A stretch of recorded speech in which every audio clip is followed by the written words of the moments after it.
Kemudian yang kedua, ini yang kemudian saya jadikan dasar untuk soal malam hari ini. Al-intima ilal ulama fa innahum warasatul anbiya. Shalawatullah wa salamuhu alaihim ajma'in. Wa bihim rabatallahu ta'ala khifdul millatil Muhammadiyah. Kemudian yang kedua adalah nasab yang terhubung kepada orang-orang soleh. Inilah yang kemudian saya jadikan dasar untuk menjadikan saya tabarukan malam hari ini. Saya hanya berharap termasuk orang-orang yang mencintai orang soleh. Kalau kemudian saya selalu mengatakan begini, kita tidak bisa memilih kita dilahirkan oleh siapa, tetapi kita bisa memilih melahirkan generasi seperti apa. Saya tidak bisa memilih lahir dari orang tua saya, termasuk soal istri. Saya tidak bisa memilih bahwa istri saya itu pilihan saya, enggak, itu pilihan Allah. Kalau saya disuruh milih, ya milih Luna Maya. Kayak Bu Gubernur ini Luna Maya, lanjut usia namun masih mempesona. Lah.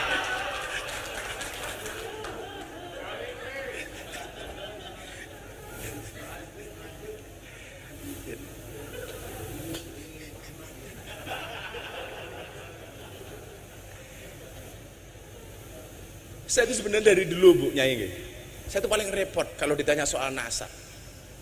Sampai kemudian guru saya Habib Lutfi, beliau malam tahun baru di tahun 2019 manggil saya, nak kamu sini. Ternyata nasab kamu itu sama dengan Mamah Salmah. Kenapa kamu gak pernah bilang? Mana mungkin saya berani, bah. Jadi kebetulan saya tadi matur sama Pak Kiai Marzuki. Nasab saya itu kebetulan, entah kebetulan atau karena memang seperti itu, sama dengan nasabnya Mamah Salmah. Mamah Salmah itu istrinya Habib Lutfi. Sama-sama keturunan ke-9 dari Mbah Muhammad Besari Ponorogo, yang mempunyai bapak makamnya di Caruban namanya Kiai Anom Besari. Kiai Anom Besari punya bapak makamnya di Kediri Abdullah Mursad Tukum, yang punya bapak namanya Raden Demang, punya bapak namanya Pangeran Demang, punya bapak namanya Ratu Jekulo, punya bapak namanya Brawijaya Limo. Brawijaya Limo. Pripun Bu Nyai?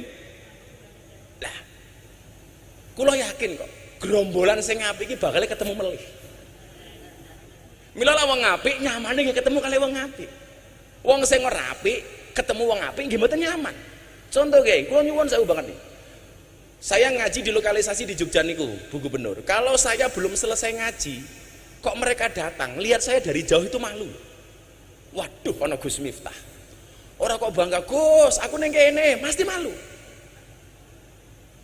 Kemarin lucu lagi, saya diwawancarai sama BBC London. Coba Anda ceritakan sama saya, ada nggak sih sebenarnya manfaat yang mereka dapatkan dari pengajian itu? Oh, bagaimana nggak ada? Coba mbak-mbak silakan angkat tangan. Dia cerita, ngapunten saya mau cerita. Satu saat saya nerima tamu, transaksi deal, saya masuk kamar. Begitu masuk kamar saya dengar adzan, Allahu Akbar, Allahu Akbar. Saya bilang sama tamunya, Om pending dulu ya, sedang adzan subuh. Loh kenapa harus pending? Nggak enak Om, saya jamaahnya Gus Miftah. Selesai adzan, ganti tamunya bilang, Mbak, nggak usah diteruskan, tak bayar, nggak usah lanjut. Kenapa? Saya juga jamaahnya Gus Miftah. Gitu.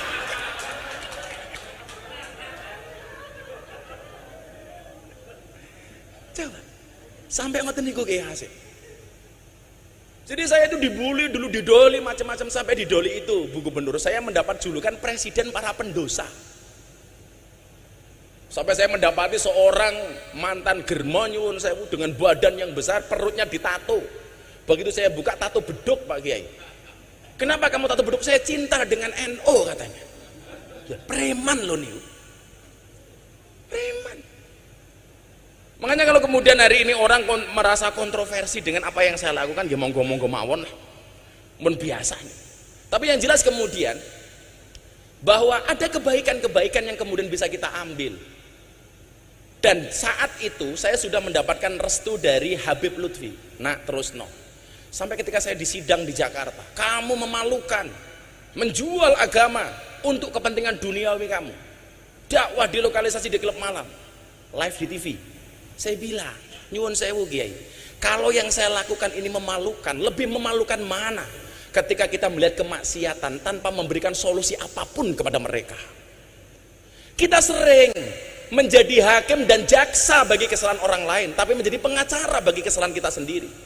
Padahal Allah memerintahkan, menciptakan manusia untuk saling mengenal dan menasihati, bukan untuk saling menilai dan menghakimi. Makanya kalau saya ditanya, Bu, jane tugasmu ning kono ki apa to, Gus? Copet.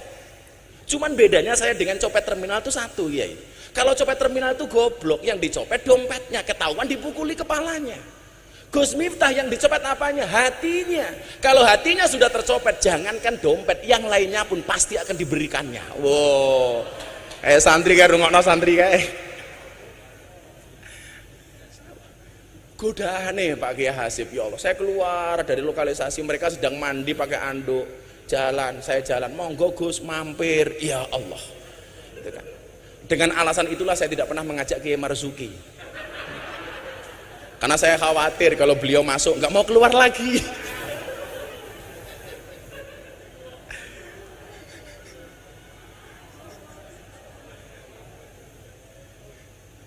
Kalau kemudian orang mengatakan halah ilmu mungkin apa-apaan, iya, saya dari awal mengatakan saya bukan orang alim, tapi saya punya prinsip qalilum minal yakin khairum min katsiran minal ilmi wal amal. Saya punya yang sedikit tapi yakin, itu menurut saya lebih bagus.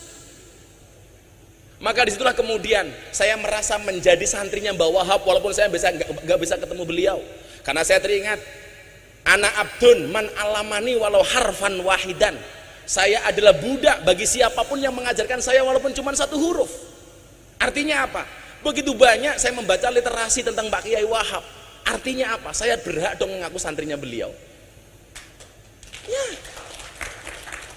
Karena abdun man alamani walau harfan wahidan.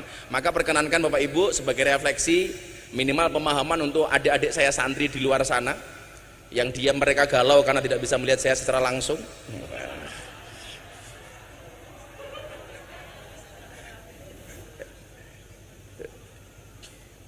Tenang santri, kamu jangan pacaran, karena akan datang satu saat kamu akan dipertemukan dengan orang yang tepat, yang kedatangannya untuk menetap bukan karena nafsu sesaat.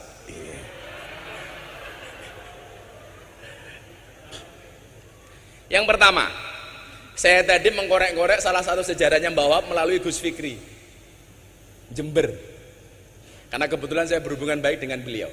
Gus, nopo leres Mbah Yai Wahab niku sugih. Beliau menceritakan dengan sangat detail, leres Gus. Bahkan kalau kemudian lihat kekayaannya Mbah Wahab itu, tanahnya terbentang antara Jombang sampai Surabaya. Gus Miftah tahu nggak kalau Gus Miftah hari ini naik motor besar, naik Harley, dulu Mbah Wahab sudah naik Harley. Wah, berarti saya itibak. Sama-sama naik Harley. Tapi luar biasanya apa? Harta yang kemudian beliau miliki dihabiskan untuk Jamiah Nahdlatul Ulama. Ini baru keren. Makanya kalau orang ini bilang begini sama saya, ayo Gus, ngurep-ngurep NU. Apa kowe iki ra salah? Kowe iki sapa kok ngurep-ngurep NU? Sing ana kowe golek urip saka NU. Makanya saya kok agak riskan, nggak enak dengar kalau orang bilang aku pengen ngurep-ngurep NU. Kalau kamu pengen ngurep-ngurep NU, kaya Mbah Wahab, hartanya untuk Nahdlatul Ulama habis. Yang barangkali ahli warisnya nggak terima apapun dari Mbah Wahab. Mata punya mujidah nggih. Coba. Saya kemudian teringat dalam kitab Wasiatul Mustafa hadis nomor 24. Inna auliya Allah lam yanalu sa'ata rahmatillah wa ridwani bikasratil ibadah walakin yanaluha bisakhawatin nafsi wal istihanah bidunya. Sesungguhnya wali-walinya Allah, mereka mendapatkan derajat yang tinggi, mendapat ridhonya Allah, mendapat keluasaannya bukan karena banyaknya ibadah, tetapi karena banyaknya sedekah dan tidak bergantung kepada dunia. Niki sing angel. Maka kalau kemudian kita mengatakan aku pengen ngurip-ngurip NU ki wis urip ra sama urip-uripi, sing ana kowe golek urip saka NU. Buktinya apa? Kula niku tersinggung ya. Coba begini ya. Lah ada santri bikin kopiah, Bu. Ada tulisan Nahdlatul Ulama, kula mboten tersinggung, kula ikhlas. Wis apa-apa modal lah. Sekarang nomor lah didol. Pakai baju ada Nahdlatul Ulamanya, kula ikhlas. Pakai kaos ada Nahdlatul Ulamanya, kula ikhlas. Pakai peci topi ada Nahdlatul Ulama, kula ikhlas. Tapi kula mboten ikhlas lah ana sarung diwene cap Nahdlatul Ulama. Ini kulangannya banget Kiai. Mlebu toilet nyuwun sewu nguyuh ning WC bokonge ditonton karo Nahdlatul Ulama. Mila santri sing nganggo kopiah Nahdlatul Ulama tak dongake mlebu surga. Kopiahe.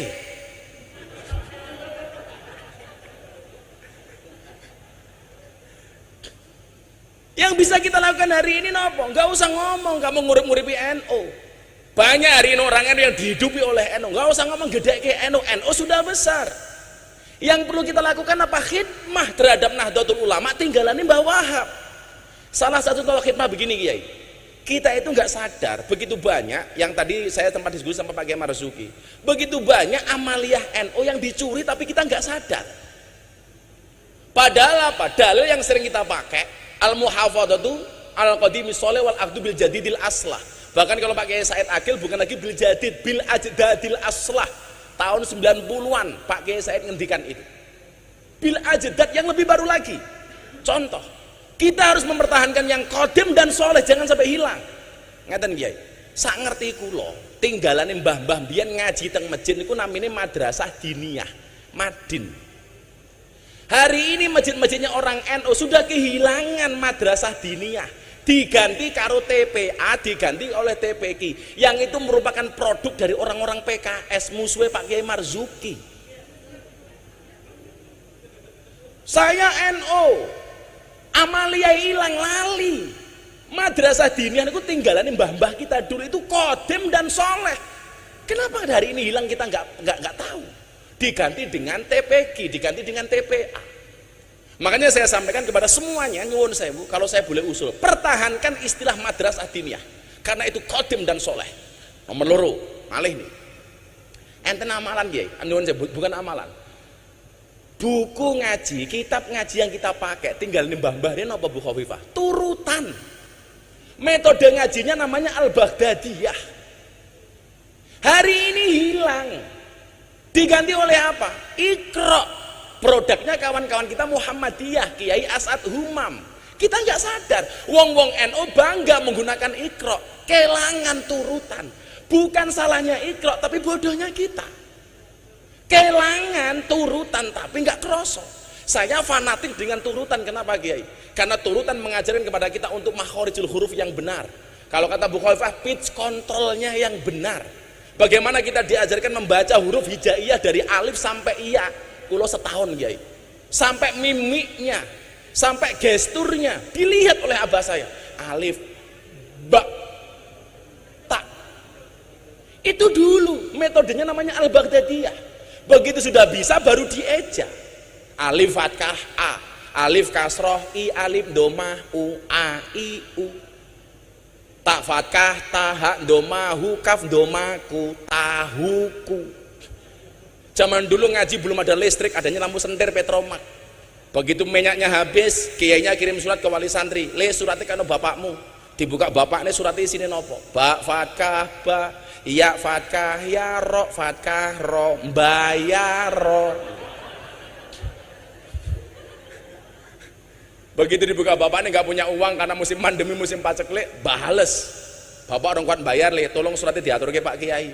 Begitu dibuka Pak Kiai suratnya sini nopo, sod fatkah so, ba fatkah baro fatkah ro so baro. Kiai ini mantan preman rambut digondrong ngomong, bapakmu kurang ngajar kon bayar malah Pak Kiai kon sabarnya suratnya kon bapakmu. Dibuka bapaknya suratnya sini nopo, mem fatkah ma tak fatkah tamim domamu. Begitu indah. Hilang Bu saniki. Ini tugas kita loh Pak Kiai. Jangan sampai hilang. Lebih celaka lagi nopo? Ziarah kubur. Niku amalane wong NU. Kung tunahaitu man ziaratul kubur fazuruha. Saniki pun diganti gara-gara era milenial. 5.0 nopo bahasane? Bukan lagi ziarah kubur, wisata religi. Please deh. Sowan Mbah Wahab, sowan Mbah Hasim, judulnya wisata religi. Hilang Pak NU ini. Tetap pertahankan ziarah kubur. Ono meleh sing kula juwengkel niku. Tahlilan diganti pembacaan kalimat thayyibah. Please deh. Kalau tahlil itu pasti kalimat thayyibah. Kalau kalimat thayyibah belum tentu tahlil. Kalau saya pembacaan kalimat thayyibah akan disampaikan oleh Gus Miftah, saya naik panggung Pancasila, satu ketuhanan yang Maha Esa. Kenapa? Karena Pancasila itu juga kalimat thayyibah. Bahkan kalau anak-anak pramuka, Dasa Dharma Pramuka itu juga kalimat thayyibah. Nah, kita lupa, Pak. Saya dulu taunya apa? Ketika saya kuliah nggak bisa membayar, akhirnya saya tinggal di masjidnya orang Muhammadiyah, Pak Kiai Hasib. 4 tahun setengah. Mereka akhirnya menggunakan bahasa itu dan orang NU ikut-ikutan, Kiai. Pembahasan kalimat thayyibah, ya Allah. Kula niku mbiyen belajar toleransi, manggon teng masjidnya Muhammadiyah itu 4 tahun. Waktu itu saya mendapat julukan James Bond, jaga masjid dan kebon. Tetap saya tahlil, tetap saya kunut sak piturute. Sewenene kalih takmir kula, ora urusan. Masalahnya kula manggon teng masjid Muhammadiyah itu hanya satu, Pak Kiai Marsudi. Gara-gara saya manggon masjid Muhammadiyah, saya kurus. Berat badan saya hanya 40 kilo. Napa kula melu Muhammadiyah kurus? Soalnya Muhammadiyah belas nggak pernah ono selamatan. Jan. Ora ono mangan-mangan belas kan. Kere aku.